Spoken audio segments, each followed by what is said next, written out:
Welcome back to our channel. ನಾನು ಸುಮಾ. ಎಲ್ಲರೂ ಹೇಗಿದ್ದೀರಾ, ಚೆನ್ನಾಗಿದ್ದೀರಾ ಅಂತ ಅಂದ್ಕೊಳ್ತೀನಿ. ಇವತ್ತಿನ ವಿಡಿಯೋದಲ್ಲಿ ನಾನು ನನ್ನ ಯೂಟ್ಯೂಬ್ ಜರ್ನಿನ ನಾನು ನಿಮ್ಮ ಜೊತೆ ಶೇರ್ ಮಾಡಬೇಕು ಅಂತ ಅಂದ್ಕೊಂಡಿದ್ದೀನಿ. ಈ ವಿಡಿಯೋನ ಪೂರ್ತಿಯಾಗಿ ನೋಡಿ, ನಿಮಗೆ ತುಂಬಾ ಇಷ್ಟ ಆಗುತ್ತೆ. ಯೂಟ್ಯೂಬ್ ನೋಡ್ತಾ ಇರೋರ್ಗು ಅಷ್ಟೇ, ಯೂಟ್ಯೂಬನ್ನು ಹೊಸದಾಗಿ ಏನಾದರೂ ಯೂಟ್ಯೂಬ್ ಚಾನಲ್ ಮಾಡಬೇಕು ಅಂದ್ಕೊಂಡಿದ್ರೆ ಅಥವಾ ಹೊಸ ಯೂಟ್ಯೂಬರ್ಸ್ ಆಲ್ರೆಡಿ ಯೂಟ್ಯೂಬ್ ಸ್ಟಾರ್ಟ್ ಮಾಡಿದರೆ ಎಲ್ರಿಗೂ ಈ ಒಂದು ಯೂಟ್ಯೂಬ್ ಜರ್ನಿ ವಿಡಿಯೋ ನಿಮಗೆ ಹೆಲ್ಪ್ ಆಗುತ್ತೆ ಅಂತ ಅಂದ್ಕೊಂಡಿದ್ದೀನಿ. ಹಾಗಾಗಿ ಹೇಳ್ತಾ ಇದ್ದೀನಿ, ದಯವಿಟ್ಟು ಈ ವಿಡಿಯೋನ ಪೂರ್ತಿಯಾಗಿ ನೋಡಿ. ನಿಮಗೇನಾದರೂ ಈ ವಿಡಿಯೋ ಇಷ್ಟ ಆದರೆ ಲೈಕ್, ಶೇರ್, ಕಮೆಂಟ್, ಹಾಗೆಯೇ ನನ್ನ ಚಾನಲ್ನ ಸಬ್ಸ್ಕ್ರೈಬ್ ಮಾಡದೆ ನೋಡ್ತಾ ಇದ್ದರೆ ದಯವಿಟ್ಟು ಸಬ್ಸ್ಕ್ರೈಬ್ ಮಾಡಿಕೊಂಡು ಸಪೋರ್ಟ್ ಮಾಡಿ. ಇವತ್ತಿನ ವಿಡಿಯೋದಲ್ಲಿ ನಾನು ಒಂದೊಳ್ಳೆ ರೆಸಿಪಿ ಜೊತೆ ನಾನು ಡೈಲಿ ವ್ಲಾಗನ್ನು ಶೇರ್ ಮಾಡ್ತಾ ಇದ್ದೀನಿ.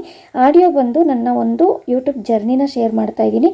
ಈ ವಿಡಿಯೋದಲ್ಲಿ ಪೂರ್ತಿಯಾಗಿ ನಾನು ಶೇರ್ ಮಾಡೋಕ್ಕಾಗಿಲ್ಲ ಅಂತಂದರೆ ನೆಕ್ಸ್ಟ್ ಇನ್ನೊಂದು ವಿಡಿಯೋದಲ್ಲಿ ಕಂಟಿನ್ಯೂ ಮಾಡ್ತೀನಿ. ಹಾಗಾಗಿ ಈ ವಿಡಿಯೋನ ಪೂರ್ತಿಯಾಗಿ ನೋಡಿ, ನೆಕ್ಸ್ಟ್ ವಿಡಿಯೋ ಅರ್ಥ ಆಗಬೇಕು ಅಂದರೆ ಓಕೆನಾ. ಬನ್ನಿ, ಆಗಿದ್ದರೆ ಸ್ಟಾರ್ಟ್ ಮಾಡೋಣ. ಏನಪ್ಪ ಅಂದರೆ, ಫಸ್ಟು ನಾನು ಯೂಟ್ಯೂಬ್ ಸ್ಟಾರ್ಟ್ ಮಾಡೋದಕ್ಕೆ ರೀಸನ್ ಬಂದು ಲಾಕ್ಡೌನಲ್ಲಿ ನಾನು ಯೂಟ್ಯೂಬನ್ನು ಸ್ಟಾರ್ಟ್ ಮಾಡಿದ್ದು. ಹೆಂಗೆ ಅಂತಂದರೆ, ನಾನು ಯೂಟ್ಯೂಬನ್ನು ಮನೇಲೇ ಇರ್ತಾ ಇದ್ನಲ್ವ, ಹಾಗಾಗಿ ವಾಚ್ ಮಾಡ್ತಾಯಿದ್ದೆ. ನೋಡ್ತಾ ನೋಡ್ತಾ ಅದರಲ್ಲಿ ಏನು ಕಮೆಂಟ್ಸ್ ಎಲ್ಲ ನೋಡ್ತಾ ಇದ್ದೆ. ಕಮೆಂಟ್ಸ್ ಹಾಕಿರೋದೆಲ್ಲ ನೋಡಿಬಿಟ್ಟು ನನಗೊಂಥರ ಖುಷಿ ಆಗ್ತಾಯಿತ್ತು. ನನಗೆ ಜಾಯಿಂಟ್ ಫ್ಯಾಮಿಲಿ ಅಂದರೆ ಇಷ್ಟ. ಹಂಗಾಗಿಬಿಟ್ಟು ಅವರು ಸಬ್ಸ್ಕ್ರೈಬರ್ಸಿಂದ ಏನಾದ್ರೂ ಹೆಲ್ಪ್ ಆಯಿತು ಅಥವಾ ನಿಮ್ಮೊಂದು ಕಮೆಂಟ್ಸ್ ನೋಡಿ ನಂಗೆ ಅಷ್ಟು ಖುಷಿ ಆಯಿತು, ಇಷ್ಟು ಖುಷಿ ಆಯಿತು, ಎಷ್ಟು ಪ್ರೀತಿ ತೋರಿಸ್ತೀರಾ, ಈ ಥರ ಎಲ್ಲನೂ ಮಾತಾಡ್ತಾ ಇದ್ದರೆ ನನಗದು ಕೇಳೋಕ್ಕೆ ಒಂಥರ ಖುಷಿ ಆಗೋದು. ನಾನು ಕೂಡ ಕಮೆಂಟ್ಸನ್ನು ಮಾಡ್ತಾಯಿದ್ದೆ ಅಲ್ವಾ, ಹೌದಲ್ವಾ ನಾನು ಯೂಟ್ಯೂಬ್ ಮಾಡ್ಬೋದಲ್ವಾ, ಯೂಟ್ಯೂಬ್ ಮಾಡಿದ್ರೆ ನನಗೂ ಈ ಥರ ಒಂದು ದೊಡ್ಡ ಫ್ಯಾಮಿಲಿ ಸಿಗುತ್ತಲ್ವಾ ಅಂತೇಳಿ ನನಗನ್ಸಿ ಖುಷಿಯಿಂದ ನಾನು ಯೂಟ್ಯೂಬ್ ಸ್ಟಾರ್ಟ್ ಮಾಡಬೇಕು ಅಂತ ಅಂದ್ಕೊಂಡೆ. ಹಂಗೆ ಅಂದ್ಕೊಂಡ್ಮೇಲೆ ತುಂಬಾ ಸರ್ಚ್ ಮಾಡಿದೆ, ಯೂಟ್ಯೂಬ್ ಹೆಂಗೆ ಸ್ಟಾರ್ಟ್ ಮಾಡೋದು, ಹೆಂಗೆ ಎಡಿಟ್ ಮಾಡೋದು, ಹೆಂಗೆ ವಾಯ್ಸ್ ಕೊಡೋದು, ಹೆಂಗೆ ನಾವು ವಿಡಿಯೋನ ಮಾಡ್ಕೊಳ್ಳೋದು, ಪ್ರತಿಯೊಂದನ್ನು ಸರ್ಚ್ ಮಾಡಿ ನಾನು ಯೂಟ್ಯೂಬ್ ಚಾನಲ್ನ ಸ್ಟಾರ್ಟ್ ಮಾಡಿದೆ. ಸ್ಟಾರ್ಟ್ ಮಾಡಿದ ಮೇಲೆ ಈಗ ಹೊಸ ಯೂಟ್ಯೂಬರ್ಸ್ ವೀಡಿಯೋಗೂ ಆಲ್ರೆಡಿ ಎಕ್ಸ್ಪೀರಿಯೆನ್ಸ್ ಇರೋರಿಗೂ ವೀಡಿಯೋಗೂ ಗೊತ್ತಾಗುತ್ತಲ್ವ. ಅದರಲ್ಲಿ ಹೊಸ ಯೂಟ್ಯೂಬರ್ಸ್ ವೀಡಿಯೋಗಳನ್ನ ನೋಡುವಾಗ ಇವರಿಗಿಂತ ಚೆನ್ನಾಗೇ ಮಾಡ್ತೀನಲ್ವ ನಾನು ಅಂತೇಳಿ ಅನ್ಸೋದಕ್ಕೆ ಸ್ಟಾರ್ಟ್ ಆಯಿತು. ಹಂಗಾಗಿ ನಾನು ವೀಡಿಯೋಸ್ನ ಮಾಡೋದಕ್ಕೆ ನಾನು ಸ್ಟಾರ್ಟ್ ಮಾಡಿದೆ. ಬಟ್ ಟಾಪಿಕ್ಕು ಏನು ಮಾಡಬೇಕು ಅಂತ ಗೊತ್ತಾಗ್ತಾ ಇರಲಿಲ್ಲ. ಹಾಗಾಗಿ ಡೈಲಿ ವ್ಲಾಗ್ಸನ್ನೇ ನಾನು ಮಾಡ್ತಾಯಿದ್ದೆ. ಇವಾಗ ಹಂಗೇ ವೀಡಿಯೋ ಮಾಡ್ತಾ ನನಗೂ ಕಡಿಮೆ ವ್ಯೂಸ್ ಅಂದರೆ 50 ಒಳಗಡೆ ವ್ಯೂಸ್ ಬರ್ತಾ ಇದ್ದಿದ್ದು. ವಾರದಲ್ಲಿ ಒಂದು 15 ಡೇಸ್ಗೆ ಒಂದು ಸಬ್ಸ್ಕ್ರೈಬ್ ಜಾಸ್ತಿ ಆದ್ರೂ ಅದು ಎಷ್ಟೋ ಖುಷಿ ಕೊಡ್ತಾಯಿತ್ತು ನನಗೆ. ಒಂದೇ ಒಂದು ಸಬ್ಸ್ಕ್ರೈಬ್ ಜಾಸ್ತಿ ಆಗಿದೆ ಅಂತ ತಕ್ಷಣ ಸಖತ್ ಖುಷಿ ಆಗ್ತಾಯಿತ್ತು. ಅದೇ ಖುಷಿಯಲ್ಲಿ ನಾನು ವೀಡಿಯೋನ ಮಾಡ್ತಾಯಿದ್ದೆ. ಹಂಗೆ ಮಾಡ್ತಾ ಹೊಸ ಯೂಟ್ಯೂಬರ್ಸ್ ಪರಿಚಯ ಆಗೋಕ್ಕೆ ಸ್ಟಾರ್ಟ್ ಆದರು.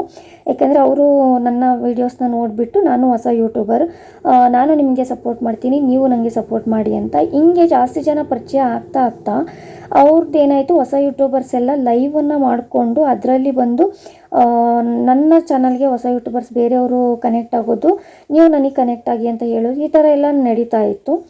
ಸ್ವಲ್ಪ ದಿನ ನಾನು ಕೂಡ ತುಂಬ ಜನಕ್ಕೆ ಸಪೋರ್ಟ್ ಮಾಡೋಕ್ಕೆ ಸ್ಟಾರ್ಟ್ ಮಾಡಿದೆ. ಆದರೆ ನನಗೇನಾಗ್ತಾಯಿತ್ತು ಅಂತಂದರೆ, ಇವತ್ತು ಒಂದು 5 to 10 ಸಬ್ಸ್ಕ್ರೈಬ್ ಜಾಸ್ತಿ ಆಗಿದೆ ಅಂದರೆ ನಾಳೆಗೆ ಮತ್ತೆ ಅದರಲ್ಲಿ ಅರ್ಧ ಮುಕ್ಕಾಲು ಭಾಗದಷ್ಟು ಲೆಸ್ ಆಗಿರೋದು, ಅನ್ಸಬ್ಸ್ಕ್ರೈಬ್ ಮಾಡಿರ್ತಿದ್ರು. ಅದು ನನಗೆ ಯಾಕೋ ಇಷ್ಟ ಆಗ್ತಿರ್ಲಿಲ್ಲ. ಸ್ವಲ್ಪ ದಿನದ ಮಟ್ಟಿಗೆ ಹಂಗೆ ಇತ್ತು. ಅದಾದಮೇಲೆ ನನಗೆ ಯಾಕೋ ಇಷ್ಟ ಆಗಲಿಲ್ಲ. ನಾನು ಅದನ್ನು ಸ್ಟಾಪ್ ಮಾಡಿ ಮಾಮೂಲಿ ಅಂತ ನಾನು ವೀಡಿಯೋಸ್ನ ಹಾಕೋಕ್ಕೆ ಸ್ಟಾರ್ಟ್ ಮಾಡಿದೆ. ಹಿಂಗೆ ವೀಡಿಯೋಸ್ ಆಗ್ತಾಯಿದ್ದೆ. 1 year 2 year ಆಗೋಯಿತು. ಆಮೇಲೆ ಮಧ್ಯದಲ್ಲಿ ಸ್ವಲ್ಪ ದಿನ ಗ್ಯಾಪ್ ಕೊಟ್ಬಿಟ್ಟಿದ್ದೆ. ಒಂದು 6 monthದಿಂದ 8 month ಏನೋ ಗ್ಯಾಪ್ ಆಗಿಬಿಟ್ಟಿತ್ತು. ಆಮೇಲೆ ಅಷ್ಟು ಗ್ಯಾಪ್ ಆದಮೇಲೆ ಮತ್ತೆ ಯಾಕೋ ವೀಡಿಯೋ ಮಾಡಬೇಕು ಅಂತ ಅನ್ನಿಸ್ತು. ಮತ್ತು ಚೆನ್ನಾಗೇ ವ್ಯೂಸ್ ಬರ್ತಾಯಿತ್ತು, ಯೂಟ್ಯೂಬಲ್ಲಿ ಆಗ್ತಾಯಿದ್ದೆ. ಮತ್ತು ವಾಚ್ ಅವರೂ ಅದಕ್ಕೆ ತಕ್ಕನಾಗೇ ಜಾಸ್ತಿ ಆಗ್ತಾ ಹೋಗ್ತಾಯಿತ್ತು. ಅದು ಏನೋ ಒಂಥರ ಖುಷಿಯಲ್ಲೇ ಮಾಡ್ತಾಯಿದ್ದೆ. ಲಾಸ್ಟಲ್ಲಿ 976 ಅಂದರೆ 976 ಸಬ್ಸ್ಕ್ರೈಬ್ ಇತ್ತು. 3800 ಸಮಥಿಂಗು ವಾಚ್ ಅವರ್ ಕಂಪ್ಲೀಟ್ ಆಗಿತ್ತು. ಇದೆಲ್ಲ ಕಂಪ್ಲೀಟ್ ಆದರೆ ನನಗೆ ಅರ್ನಿಂಗು ಆಗುತ್ತೆ ಅನ್ನೋದು ಸ್ವಲ್ಪ ಮಧ್ಯದಲ್ಲಿ ಗೊತ್ತಾಗಿತ್ತು. ಹಂಗಾಗಿಬಿಟ್ಟು ಅದ್ರ ಮೇಲೂ ಫೋಕಸ್ ಮಾಡಿ ನಾನು ವೀಡಿಯೋಸ್ನ ಹಾಕೋದಕ್ಕೆ ಸ್ಟಾರ್ಟ್ ಮಾಡಿದ್ದೆ. ಹಂಗಾಗಿ ಆದಷ್ಟು ಯೂಸ್ಫುಲ್ ಆಗೋವಂಥ ವೀಡಿಯೋನ ಯೋಚನೆ ಮಾಡಿ ಹಾಕ್ತಾಯಿದ್ದೆ. ತುಂಬ ಚೆನ್ನಾಗೇ ಆಗ್ತಾಯಿತ್ತು. ಇನ್ನೇನು ಮಾನಿಟೈಸೇಷನ್ ಆನ್ ಆಗೋಕ್ಕೆ ಏನು ಟಾರ್ಗೆಟ್ ಇತ್ತು ಅದು ರೀಚ್ ಆಗಬೇಕು. 1000 ಸಬ್ಸ್ಕ್ರೈಬರು 4000 ವಾಚ್ ಅವರ್ ಕಂಪ್ಲೀಟ್ ಆಗಬೇಕಲ್ವ. ಅದಿನ್ನೇನು ಕಂಪ್ಲೀಟ್ ಆಗುತ್ತೆ ಅಂತ ಅಂದ್ಕೋಬೇಕು. ಆ ಟೈಮಲ್ಲಿ ಏನಾಯಿತು, ಒಂದಿನ ಹಿಂಗೇ ಡೈಲಿ ವ್ಲಾಗ್ದು ವೀಡಿಯೋನ ನಾನು ಎಡಿಟ್ ಮಾಡಿ 11 ಗಂಟೆ, ಬೆಳಿಗ್ಗೆ 11 ಗಂಟೆಗೆ ಅಪ್ಲೋಡ್ ಮಾಡಿ ಬಿಟ್ಟಿದ್ದೆ. ಆಮೇಲೆ ಈಗ ಹೊಸ ಯೂಟ್ಯೂಬರ್ಸಿಗೆ ಏನೆಲ್ಲ ಇರುತ್ತೆ, ಯಾರಾದರೂ ಕಮೆಂಟ್ ಮಾಡಿದ್ರಾ, ಯಾರಾದರೂ ಲೈಕ್ ಮಾಡಿದ್ರಾ, ಏನು ಎತ್ತ ಎಷ್ಟು ವ್ಯೂಸ್ ಆಗಿದೆ ಅಂತ ನೋಡೋದಿರುತ್ತಲ್ವ. ಹಂಗಾಗಿ ಇನ್ನೇನು ಯೂಟ್ಯೂಬ್ ಸ್ಟುಡಿಯೋ ಆ್ಯಪ್ನ ಓಪನ್ ಮಾಡಿ ಇನ್ನೇನು ನೋಡಬೇಕು ಅಂದಾಗ ಒಂದು ಮೇಲಲ್ಲಿ ಮೆಸೇಜ್ ಬರುತ್ತೆ. ಆ ಮೆಸೇಜನ್ನು ಓಪನ್ ಮಾಡ್ತೀನಿ. ಅದರಲ್ಲಿ ಯುವರ್ ಚಾನಲ್ ರಿಮೂವ್ಡ್ ಅಂತ ಬಂದುಬಿಡ್ತು. ಅದನ್ನು ನೋಡಿ ಫುಲ್ ಶಾಕ್ ಆಗೋಯಿತು. ಹತ್ತಿದ್ದೀನಿ ಅಂದರೆ ಅಷ್ಟು ಹತ್ತಿದ್ದೀನಿ, ಹೆಂಗೇನೋ ಒಂಥರ ಮಿಕ್ಸು ಇದಾಗ್ಬಿಡ್ತು. ನನಗೆ ಕೋಪ ಬರ್ತಾ ಇದೆಯಾ, ಬೇಜಾರಾಗ್ತಾ ಇದೆಯಾ, ಒಂದೂ ಗೊತ್ತಾಗ್ತಿಲ್ಲ. ಹಂಗೆ ಒಂಥರ ಅಳುನೇ ಬಂದಂಗೆ ಆಗಿಬಿಡ್ತು. ಆಮೇಲೆ ಸ್ಟುಡಿಯೋ ಆ್ಯಪೆಲ್ಲ ಓಪನ್ ಮಾಡ್ತಿದ್ದೀನಿ, ಓಪನ್ ಆಗ್ತಿಲ್ಲ. ಯೂಟ್ಯೂಬಲ್ಲಿ ಹೋಗಿ ನನ್ನ ಚಾನಲ್ದು ಇದನ್ನೆಲ್ಲ ಹುಡುಕ್ತಾ ಇದ್ದೀನಿ, ತೋರಿಸ್ತಾನೇ ಇಲ್ಲ. ಎಲ್ಲೂ ನಾನು ಯೂಟ್ಯೂಬ್ ಚಾನಲ್ನ ಮಾಡಿದ್ದೆ ಅನ್ನೋ ಪ್ರೂಫೇ ಇಲ್ಲ ಅನ್ನೋ ಥರ ಡಿಲೀಟ್ ಆಗೋಗ್ಬಿಟ್ಟಿತ್ತು. ಸಿಕ್ಕಾಪಟ್ಟೆ ಅಂದರೆ ಸಿಕ್ಕಾಪಟ್ಟೆ ಬೇಜಾರಾಗೋಯಿತು. ಆಮೇಲೆ ಅಲ್ಲಿಂದ ನಾನು ತುಂಬ ಜನಕ್ಕೆ ಇಂಗ್ಲೀಷೆಲ್ಲ ಅರ್ಥ ಆಗೋರಿಗೆಲ್ಲ ಆ ಮೆಸೇಜನ್ನು ಸ್ಕ್ರೀನ್ಶಾಟ್ ಕಳಿಸೋದು, ಏನು ಮಾಡ್ಬೋದು, ಮತ್ತೆ ವಾಪಸ್ ತಗೊಳ್ಳೋಕ್ಕೆ ಆಗಲ್ವಾ ಚಾನಲ್ನ, ಏನಾದರೂ ಮಾಡಬೇಕಾ, ಎಲ್ಲಾದರೂ ಇದು ಮಾಡಬೇಕಾ, ಅದೇನೋ ಅಪೀಲ್ ಅಂತ ತೋರಿಸ್ತಾ ಇತ್ತು. ಏನು ಅಪೀಲ್ ಮಾಡಬೇಕು ಅನ್ನೋದೇ ನಂಗೆ ಅರ್ಥ ಆಗ್ತಿರ್ಲಿಲ್ಲ, ಹೆಂಗೆ ಏನೋ ಇತ್ತು ಅಂತ. ತುಂಬ ಜನ ಅಂದರೆ ತುಂಬ ಜನನ ಕೇಳಿದ್ದೀನಿ. 1 ವೀಕ್ 15 ಡೇಸ್ವರೆಗೂ ನನಗೆ ಊಟನೂ ಸೇರ್ತಾ ಇರಲಿಲ್ಲ. ಅಷ್ಟು ಬೇಜಾರಾಗೋಗ್ಬಿಟ್ಟಿತ್ತು ನನಗಂತೂ. ಅಷ್ಟು ದಿನ ಟ್ರೈ ಮಾಡಿ ಆಮೇಲೆ ಇನ್ನೇನು ನನ್ನ ಚಾನಲ್ ವಾಪಸ್ ಸಿಗಲ್ಲ ಅನ್ನೋದು ಹೋಪೇ ಬಿಟ್ಬಿಟ್ಟೆ. ಅದಾದಮೇಲೆ ಒಂದು 1 ಮಂತ್ವರೆಗೂ ನಾನು ಸ್ವಲ್ಪ ದಿನ ನಾನು ಏನೂ ಬೇಡ, ನಮ್ಮಂಥವ್ರಿಗಲ್ಲ, ಇಷ್ಟು ಕಷ್ಟಪಟ್ಟು ಮಾಡಿದ್ದಕ್ಕೆ ಹಿಂಗೆಲ್ಲ ಆಗ್ಬಿಡ್ತಲ್ಲ, ಹಂಗೆ ಹಿಂಗೆ ಅಂದ್ಕೊಂಡು ಬೇಜಾರಾಗಿ ನಾನು ಯೂಟ್ಯೂಬೇ ಮಾಡೋದು ಬೇಡ ಅಂದ್ಕೊಂಡು ಸುಮ್ಮನೆ ಇದ್ದೆ. ಆಮೇಲೆ ಈ ಫ್ಯಾಮಿಲಿದು ಮೆಸೇಜು ಕಮೆಂಟು ಅದನ್ನೆಲ್ಲ ನೋಡ್ತಾ ಇದ್ನಲ್ವ, ಅದನ್ನು ಮಿಸ್ ಮಾಡ್ಕೊಳ್ಳೋಕ್ಕೆ ನನಗೆ ಮನಸ್ಸೇ ಆಗಲಿಲ್ಲ. ಅದಕ್ಕೆ ನಾನೇನು ಮಾಡಿದೆ, ಮತ್ತೆ ಹೊಸ ಯೂಟ್ಯೂಬ್ ಚಾನಲ್ನ ಸ್ಟಾರ್ಟ್ ಮಾಡಿದೆ. ಯೂಟ್ಯೂಬ್ ಚಾನಲ್ನ ಸ್ಟಾರ್ಟ್ ಮಾಡಿ ಮತ್ತೆ ಹಂಗೇ ವೀಡಿಯೋ ಅಂದರೆ ಮುಂಚೆಗಿಂತ ಇವಾಗಿಗೆ ಹೋಲಿಸ್ಕೊಂಡ್ರೆ ಸ್ವಲ್ಪ ಎಕ್ಸ್ಪೀರಿಯೆನ್ಸ್ ಇತ್ತು. ಯಾವ ರೀತಿಯಾಗಿ ವೀಡಿಯೋಸ್ ಮಾಡೋದು, ಯಾವ ರೀತಿಯಾಗಿ ಎಡಿಟ್ ಮಾಡೋದು, ಯಾವ ರೀತಿ ಅಪ್ಲೋಡ್ ಮಾಡೋದು, ಯಾವ ಟೈಮಲ್ಲಿ ಮಾಡಬೇಕು, ಸಬ್ಸ್ಕ್ರೈಬ್ ಜಾಸ್ತಿ ಆಗೋಕ್ಕೆ ಏನೆಲ್ಲ ಮಾಡಬೇಕು, ಅದನ್ನು ಮತ್ತೆ ನೋಡಿಕೊಂಡು ಮಾಡೋದಕ್ಕೆ ಸ್ಟಾರ್ಟ್ ಮಾಡಿದೆ. ಈಗ 1 ಇಯರ್ ಆಗೋಗಿದೆ ಆಲ್ರೆಡಿ ನಾನು ಮತ್ತೆ ಈ ಹೊಸ ಚಾನಲ್ನ ಸ್ಟಾರ್ಟ್ ಮಾಡಿ. 1 ಇಯರಲ್ಲಿ 200 ಸಬ್ಸ್ಕ್ರೈಬ್ ಆಗಿದೆ. ನನಗೆ ಅದೇ ಖುಷಿ ಇದೆ. ಅದಕ್ಕಿಂತ ಜಾಸ್ತಿಗೂ ನಾನು ಇದು ಮಾಡ್ತಿಲ್ಲ. ಬೇರೆ ಎಲ್ಲೂ ಯಾರನ್ನೋ ನಂಬ್ಕೊಂಡು ವೀಡಿಯೋ ಮಾಡೋದಾಗಲಿ ಅಥವಾ ಯಾರನ್ನೋ ನಂಬ್ಕೊಂಡು ಅವ್ರು ಸಬ್ಸ್ಕ್ರೈಬ್ ಮಾಡ್ತಾರೆ ಅಂತ ನಾನು ಮಾಡೋದು, ಅಥವಾ ನೀವು ಮಾಡಿ ನಾನು ಮಾಡ್ತೀನಿ ಅಂತ ಕಮೆಂಟ್ ಹಾಕ್ತವ್ರಿಗೆ ಅದಕ್ಕೆಲ್ಲನೂ ನಾನು ತಲೆನೇ ಕೆಡಿಸ್ಕೊಳಲ್ಲ. ಇವಾಗ ಯಾರು ತುಂಬ ಚೆನ್ನಾಗಿ ನನ್ನ ವೀಡಿಯೋಸ್ನ ನೋಡಿ ಕಮೆಂಟೆಲ್ಲ ಮಾಡ್ತಾ ಇರ್ತಾರಲ್ವ, ಅವರಿಗೆ ನಾನು ಹೋಗಿ ಅವ್ರ ಚಾನಲ್ಗೆ ನಾನು ಕೂಡ ಸಪೋರ್ಟ್ ಮಾಡ್ತೀನಿ. ಬಿಟ್ಟರೆ ಇನ್ನು ಯಾರಿಗೂ ನಾನು ಅಷ್ಟು ತಲೆನೇ ಕೆಡಿಸ್ಕೋತಾ ಇಲ್ಲ. ಹಾಗಾಗಿ ನನ್ನ ಪಡಿಗೆ ನಾನು ವೀಡಿಯೋ ಮಾಡ್ತಾಯಿದ್ದೀನಿ. ಇವಾಗ ಎಷ್ಟು ವ್ಯೂಸ್ ಬರ್ತಾಯಿದೆ, ಎಷ್ಟು ಸಬ್ಸ್ಕ್ರೈಬ್ ಆಗ್ತಾಯಿದೆಯೋ ಅದರಲ್ಲೇ ಖುಷಿಯಿಂದ ಮಾಡ್ತಾಯಿದ್ದೀನಿ. ಈಗ ಹಂಗಂತ ಹೇಳಿ ನಾನು 4 ವರ್ಷದಿಂದ ಯೂಟ್ಯೂಬ್ ಚಾನಲ್ನ ಮಾಡ್ತಾಯಿದ್ದೀನಿ ಅಂದರೆ ತುಂಬ ಜನ ಕೇಳ್ತಾರೆ, ಅವಾಗಿಂದನೂ ಯೂಟ್ಯೂಬ್ ಮಾಡ್ತಾಯಿದ್ಯಾ, ಅದರಲ್ಲಿ ಏನಾದ್ರು ದುಡ್ಡು ಬರುತ್ತಾ, ಎಷ್ಟು ಬರುತ್ತೆ, ಏನು ಎತ್ತ ಅಂತ. ಹಂಗೆ ನೋಡೋಕ್ಕೋದ್ರೆ ಇನ್ನು ಹೊಸ ಚಾನಲಲ್ಲಿ ನಾನು ಇನ್ನೂ 200 ಸಬ್ಸ್ಕ್ರೈಬ್ ಅಷ್ಟೇ ಇರೋದು. ವಾಚ್ ಅವರ್ ಇನ್ನೂ ಸ್ವಲ್ಪ ಮಟ್ಟಿಗೆ ಒಂದು 500 ಸಮಥಿಂಗ್ ಏನೋ ಇದೆ. ಇನ್ನು ಎಷ್ಟು ದೂರದಲ್ಲಿದ್ದೀನಲ್ವ, ಇದು ಕಂಪ್ಲೀಟ್ ಆಗಬೇಕು. ಇದೆಲ್ಲನೂ ಕಂಪ್ಲೀಟ್ ಆಗಬೇಕು ಅಂದರೆ ನಿಮ್ಮೆಲ್ಲರ ಸಪೋರ್ಟ್ ನನಗೆ ಬೇಕೇ ಬೇಕು. ಹಂಗಾಗಿ ದಯವಿಟ್ಟು ನನಗೆ ನೀವು ಸಬ್ಸ್ಕ್ರೈಬ್ ಮಾಡ್ಕೊಳ್ಳೋದ್ರ ಮೂಲಕ ನನಗೆ ಸಪೋರ್ಟ್ ಮಾಡಿ, ನಿಮ್ಮ ಫ್ಯಾಮಿಲಿ ಫ್ರೆಂಡ್ಸ್ ಜೊತೆ ಶೇರ್ ಮಾಡಿ ನನಗೆ ಸಪೋರ್ಟ್ ಮಾಡಿ. ನನಗೂ ಕೂಡ ಖುಷಿ ಆಗುತ್ತೆ. ಇಷ್ಟು ವರ್ಷದ ಕಷ್ಟಪಟ್ಟು ವೀಡಿಯೋ ಮಾಡಿದ್ದಕ್ಕೆ ಏನೋ ಒಂದು ಸ್ವಲ್ಪ ಫಲ ಅನ್ನೋ ಥರ ಸಿಕ್ಕಿದ್ರೆ ನನಗೂ ಖುಷಿ ಆಗುತ್ತಲ್ವ. ಹಂಗಾಗಿ ಕೇಳ್ಕೊತಾ ಇದ್ದೀನಿ. ಮತ್ತು ಇನ್ನೇನು ಅಂತಂದರೆ ಅದು ಯೂಟ್ಯೂಬ್ ಪೇಮೆಂಟ್ ಬಗ್ಗೆ ಕೇಳ್ತಾರೆ, ಏನಾದರೂ ದುಡ್ಡು ಬರುತ್ತಾ ಅಂತ ಹೇಳಿ. 4 ವರ್ಷದಿಂದ ಮಾಡಿದ್ದೆ. ಅದಕ್ಕೆ ತಕ್ಕನಾಗಿ ನಾನು ಹೊಸದಾಗಿ ಯೂಟ್ಯೂಬ್ ಚಾನಲ್ ಮಾಡಿದಾಗ ಸ್ಟಾರ್ಟ್ ಮಾಡಿರೋರು ತುಂಬ ದುಡ್ಡನ್ನು ತೊಗೊಳ್ತಾ ಇದ್ದಾರೆ ಅಂತ ನನಗನ್ಸುತ್ತೆ. ಯಾಕಂದರೆ ಅವ್ರ ವ್ಯೂಸ್ ಆಗಲಿ ಅದೆಲ್ಲ ಜಾಸ್ತಿ ಇದೆ, ಸಬ್ಸ್ಕ್ರೈಬ್ ಎಲ್ಲ ಜಾಸ್ತಿ ಆಗಿದೆ. ಒಬ್ಬರು ನನಗೆ ಯೂಟ್ಯೂಬರ್ ಸಿಕ್ಕಿದ್ರು ಅವಾಗ ಸ್ಟಾರ್ಟ್ ಮಾಡಿದಾಗ ನನಗೆ ಪರಿಚಯ ಆದವರು. ಅವ್ರಿಗೆ ಈಗ ಆಲ್ರೆಡಿ ತುಂಬ ಚೆನ್ನಾಗಿ ರೀಚ್ ಆಗಿದೆ ಅವ್ರ ಚಾನಲ್ಲು. ನಂದು ಹಂಗೆ ಕಂಟಿನ್ಯೂಟಿ ಇದ್ದಿದ್ದರೆ ಏನಾದರೂ ನಾನು ಕೂಡ ಇಷ್ಟೊತ್ತಿಗೆ ಅರ್ನ್ ಮಾಡ್ತಿದ್ದೆ ಅನಿಸುತ್ತೆ. ಬಟ್ ಅರ್ನ್ ಆಗ್ತಾ ಇಲ್ಲ. ಲಕ್ಷ ತಗೊಳ್ಳೋ ಯೂಟ್ಯೂಬರ್ಸ್ ನಡುವೆ ನಮಗೆ ಚಿಕ್ಕ ಪುಟ್ಟದ್ದು ಬರೀ 1,000ದಷ್ಟು ಬಂದ್ರೂ ನಮಗೆ ಎಷ್ಟೋ ಖುಷಿ ಕೊಡುತ್ತಲ್ವ. ಅಷ್ಟೇನಾದರೂ ಬಂತು ಅಂತಂದರೆ ನಿಜವಾಗ್ಲೂ ನಿಮ್ಮ ಜೊತೆ ಶೇರ್ ಮಾಡ್ಕೊಳ್ಳದೆ ಇರೋದಿಲ್ಲ.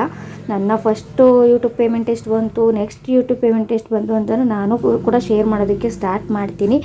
ಹಂಗಾಗಿ ಹೇಳ್ತಾ ಇದ್ದೀನಿ, ನಾವು ಲಕ್ಷ ತಗೊಳ್ತಾ ಇದ್ದೀನೋ, ಅಯ್ಯಪ್ಪ ಹಂಗೇನಾದರೂ ಇದ್ಬಿಟ್ಟಿದ್ರೆ ನನ್ನ ಸಬ್ಸ್ಕ್ರೈಬರ್ಸಿಗೆ ನಾನು ಏನೇನೋ ಕೊಟ್ಬಿಡ್ತಿದ್ದೆ ಅಂತ ಅನಿಸುತ್ತೆ. ಗೊತ್ತಿಲ್ಲ, ನೋಡೋಣ. ಅಂಥ ಒಂದು ದಿನ ಬರಲಿ ಅಂತ ನೀವೆಲ್ಲ ಆಶಿಸ್ತೀರಾ ಅಂತ ಅಂದ್ಕೊಂಡಿದ್ದೀನಿ. ಇವಾಗ ಈ ಥರ ವೀಡಿಯೋಸ್ನ ಹಾಕ್ಕೊಂಡು ಹೋಗ್ತಾ ಇದ್ದೀನಿ, ನೋಡ್ತಾ ಇದ್ದೀರಾ, ನಿಮಗೆಲ್ರಿಗೂ ಇಷ್ಟ ಆಗ್ತಾಯಿದೆ ಅಂತ ಅಂದ್ಕೊಳ್ತೀನಿ. ಬಟ್ ತುಂಬ ಜನಕ್ಕೆ ರೀಚ್ ಆಗಬೇಕು ಅಂದರೆ ನೀವು ಕೂಡ ಪೂರ್ತಿಯಾಗಿ ವಿಡಿಯೋನ ನೋಡಿ, ಇಷ್ಟ ಹಾಗೆ ಆಗುತ್ತೆ ಅಂದ್ಕೊಂಡಿದ್ದೀನಿ. ಪೂರ್ತಿಯಾಗಿ ವಿಡಿಯೋ ನೋಡಿದ್ಮೇಲೆ ನಿಮ್ಮ ಫ್ಯಾಮಿಲಿ ಫ್ರೆಂಡ್ಸ್ ಜೊತೆ ಶೇರ್ ಮಾಡಿ, ಸಪೋರ್ಟ್ ಮಾಡಿ. ಜೊತೆಗೆ ತುಂಬ ಜನ ವೀಡಿಯೋಸ್ನ ನೋಡ್ತೀರಿ, ಸಬ್ಸ್ಕ್ರೈಬ್ ಮಾಡದೆ ನೋಡ್ತಾ ಇದ್ದೀರಿ, ದಯವಿಟ್ಟು ಸಬ್ಸ್ಕ್ರೈಬ್ ಮಾಡ್ಕೊಂಡು ನೋಡಿ.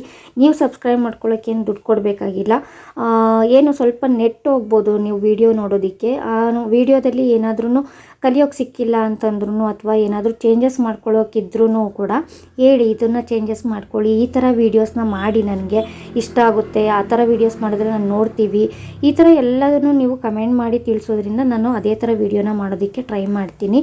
ಉದಾಹರಣೆ ಈಗ ಅಡುಗೆಗಳ ವಿಷಯದಲ್ಲಿ ಮತ್ತು ಟೈಲರಿಂಗ್ ವಿಷಯದಲ್ಲಿ, ಸೀರೆ ಕುಚ್ಚು ಡಿಸೈನ್ಸ್ ಏನಾದರೂ ಬೇಕು ಅಂದರೆ, ಮತ್ತು ಇವಾಗ ಇಂಗ್ಲೀಷ್ ಆನ್ಲೈನ್ ಕ್ಲಾಸಲ್ಲಿ ಇಂಗ್ಲೀಷ್ ಕ್ಲಾಸ್ನ ತೊಗೋತಾ ಇದ್ದೀನಿ, ನಿಮಗೆ ಗೊತ್ತು. ಅದ್ರ ಬಗ್ಗೆ ಏನಾದರೂ ಟಿಪ್ಸು ಅಥವಾ ವರ್ಕ್ ಫ್ರಮ್ ಹೋಮು ಅಥವಾ ಹಿಂಗೇನಾದ್ರೂ ಬೇಕು ಅಂತಂದರೆ ನನಗೆ ನೀವು ಕಮೆಂಟಲ್ಲಿ ತಿಳಿಸಿ. ನನಗೆ ಗೊತ್ತಿರೋದನ್ನು ನಾನೇನಾದರೂ ಮಾಡ್ತಾಯಿದ್ರೆ ಅದನ್ನು ನಾನು ನಿಮ್ಮ ಜೊತೆ ಶೇರ್ ಮಾಡ್ತೀನಿ. ಇದಿಷ್ಟು ನನ್ನ ಯೂಟ್ಯೂಬ್ ಜರ್ನಿ ಆಗಿತ್ತು. ನಾನು ಇಷ್ಟರೊಳಗಡೆ ಮುಗ್ಸೋಕ್ಕಾಗುತ್ತೋ ಇಲ್ಲೋ ಅಂತ ಅಂದ್ಕೊಂಡಿದ್ದೆ, ಶಾರ್ಟಾಗಿ ಹೇಳಿದ್ದೀನಿ. ಅದರೊಳಗಡೆ ಇನ್ನೂ ಏನಾದರೂ ನೆನಪಾಯಿತು ಅಂತಂದರೆ ನೆಕ್ಸ್ಟು ವ್ಲಾಗ್ಗಳಲ್ಲಿ ನಾನು ಇದನ್ನು ಮಿಸ್ ಮಾಡಿದ್ದೆ, ಹಿಂಗೂ ಆಯಿತು ಅನ್ನೋದನ್ನು ನಾನು ನಿಮ್ಮ ಜೊತೆ ಶೇರ್ ಮಾಡ್ತಾ ಹೋಗ್ತೀನಿ. ಯಾಕಂದರೆ ವಿಡಿಯೋನ ನೋಡಿಕೊಂಡು ನಾನು ವಾಯ್ಸ್ ಓವರ್ ಕೊಡ್ತಾ ಇರುವಾಗ ಎಲ್ಲಿ ಏನು ಮಿಸ್ ಮಾಡಿದ್ದೀನಿ ಅಂತ ಗೊತ್ತಿಲ್ಲ. ತುಂಬ ಅಡೆತಡೆಗಳಂತೂ ಬಂತು ಅದ್ರ ನಡುವೆ. ಅದ್ರ ಜೊತೆಗೆ ಸ್ವಲ್ಪ ಖುಷಿನೂ ಇತ್ತು, ಸ್ವಲ್ಪ ಅನ್ಸಬ್ಸ್ಕ್ರೈಬ್ ಆದಾಗ ಬೇಜಾರು ಆಗ್ತಾಯಿತ್ತು. ಅದ್ರ ನಡುವೆ ಯಾರ್ಯಾರೆಲ್ಲ ಏನೇನೋ ಮಾಡಿದ್ರು ಅಥವಾ ಯಾರ್ದು ಸಪೋರ್ಟ್ ಇರ್ತಿರ್ಲಿಲ್ಲ, ಯಾರೇ ಒಂದು ಏನೇ ಕೇಳಿದ್ರು ಯಾರೂ ಹೇಳ್ಕೊಡಲ್ಲ.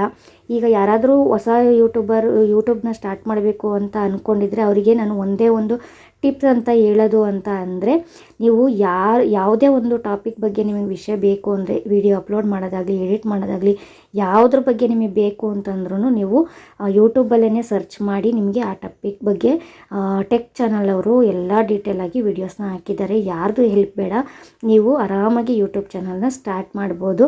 ನನ್ನ ಯೂಟ್ಯೂಬ್ ಜರ್ನಿನ ನೋಡಿದ ಮೇಲೆ ನಿಮಗೆ ಯೂಟ್ಯೂಬ್ ಸ್ಟಾರ್ಟ್ ಮಾಡಬೇಕು ಅಂದ್ಕೊಂಡಿದ್ರೆ ಸ್ಟಾರ್ಟ್ ಮಾಡ್ಬೋದು ಅಂತ ಅನ್ನಿಸ್ತಾ, ಅಥವಾ ನನ್ನ ಕೈಲಾಗಲ್ಲಪ್ಪ ಇಷ್ಟೆಲ್ಲ ತಾಳ್ಮೆ ಇಲ್ಲ ಅಂತ ಅನ್ನಿಸ್ತಾ, ಅಥವಾ ಏನು ಎತ್ತ ಅನ್ನೋದನ್ನು ನನಗೂ ಕಮೆಂಟ್ ಮಾಡಿ ತಿಳಿಸಿ. ತುಂಬ ಜನದ ಕಮೆಂಟ್ ಬರುತ್ತೆ ಅಂತ ಅಂದ್ಕೊಂಡು ವೆಯ್ಟ್ ಮಾಡ್ತಾ ಇರ್ತೀನಿ.